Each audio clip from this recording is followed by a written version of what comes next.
President Trump's signature legislation has been signed into law. It is now the law of the land.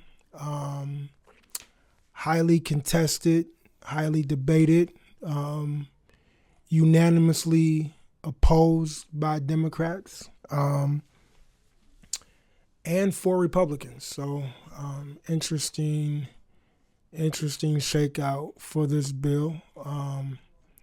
But as mentioned before, it is now the law of the land. And so it is what we have. Multi-trillion-dollar bill projected to add about $3 trillion to the national debt.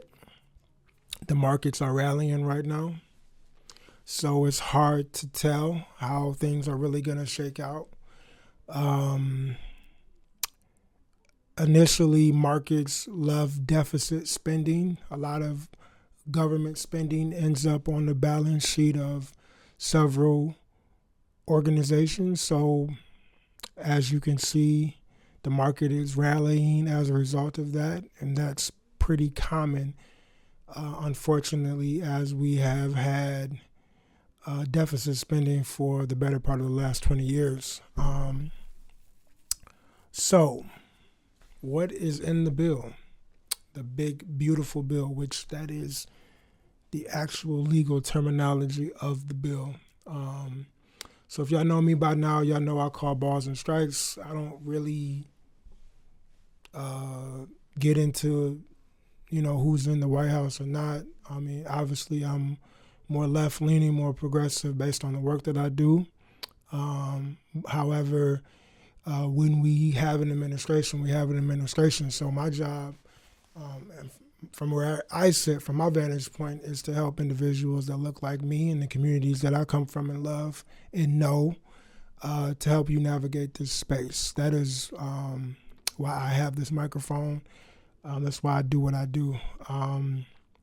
So what is in the bill? And, obviously there's larger portions of the bill that disproportionately impact certain populations. We definitely gonna get into that. But the signature part of the signature bill that Trump has put forward now, and now it is written into law, is a permanent extension of the 2017 tax cuts, and that is something that he put in place in his first administration. And he has essentially made those tax cuts, for the most part, permanent. And so those tax cuts disproportionately impact wealthy individuals. Obviously it's something that he put in place. It was his signature legislation of his first administration, and he wanted to see that continue. There are new tax breaks. This bill introduces new temporary tax deductions, including no federal tax on tips and overtime pay, and car loan interest deductibility for made in America vehicles. So that's another commitment that he made. So a car loan interest deductibility, which, is interesting how that's going to play out. The tax on no federal tax on tips or overtime pay, we'll just see how those things shake out. Obviously, that's aimed towards the working class, but it's really yet to see how those things are going to shake out. Obviously, this legislation has to work through the system and see if it's actually a net benefit to the recipients. One good thing about the bill was the increase in the child tax credit. It was increased to about $2,200 per child, though some proponents aimed much higher than that. And the child tax credit is one of the most widely used tax credits for the working class. And so, obviously it is an increase. However, proponents, individuals that were against the bill, wanted to see that tax credit go a little higher. It's some small business relief, estate tax exemption. So obviously that is for wealthy individuals that have an estate to consider. And, overall, Reaganomics, trickle down economics, essentially saying that if you cut taxes for the wealthy and corporations, they're able to invest more in the organization, the company, or whatever they're running. And then that creates job creation and so on and so forth. And since the late 70s and 80s, that is yet to be realized over the majority of the last 4 decades. Real wages, which is the money that people actually take home from their employment, has actually been stagnant as the cost of, wait for it, everything has gone up. So again, these are the taglines that are used, the punchlines that are used for tax cuts for the very, very wealthy. But again, just based on math and history, these tax cuts have not fared well in terms of creating any type of real prosperity for the middle class or the lower middle class. The biggest, most disproportionate impact of this bill is cuts to Medicaid. And I personally think that this was a slight at the Affordable Care Act, known as Obamacare. We all know that one of Trump's goals of his first administration was a complete repeal of the Affordable Care Act, and he was not able to do that.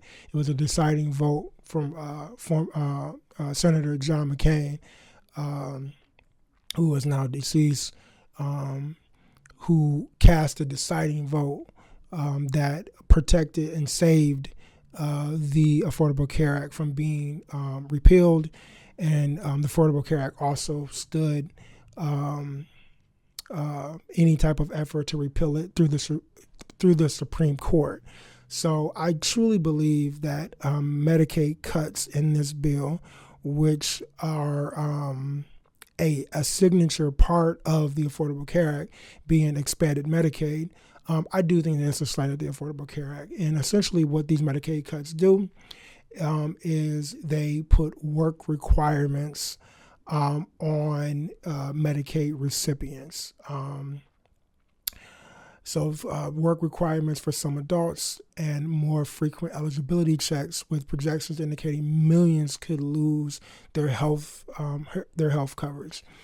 And it's a shame, because individuals that are utilizing Medicaid most of the time, and I can say this with a high level of certainty and accuracy, I started my career at the Washington Health Plan, Washington County Health Department, helping individuals access expanded Medicaid. And most individuals that receive Medicaid are the working poor. They are contributing to the economy.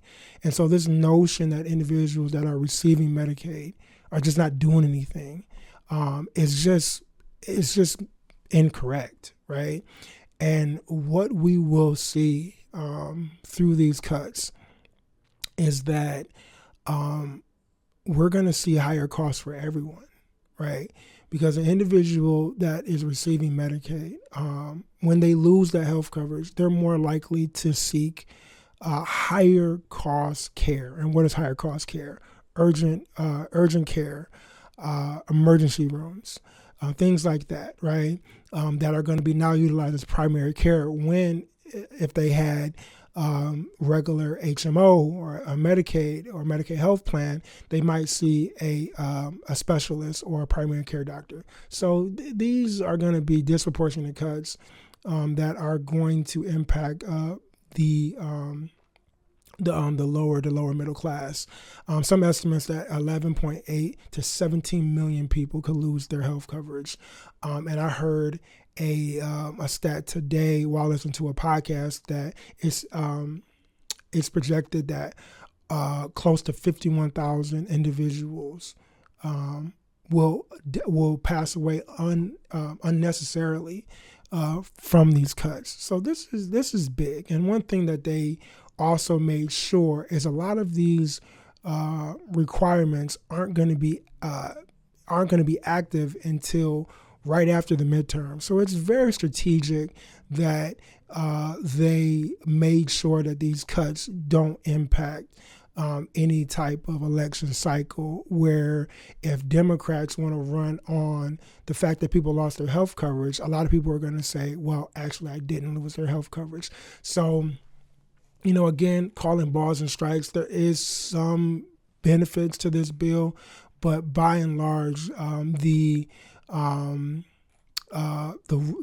cuts of Medicaid, the benefits to the already wealthy individuals, the rollbacks of clean energy initiatives and other things like that.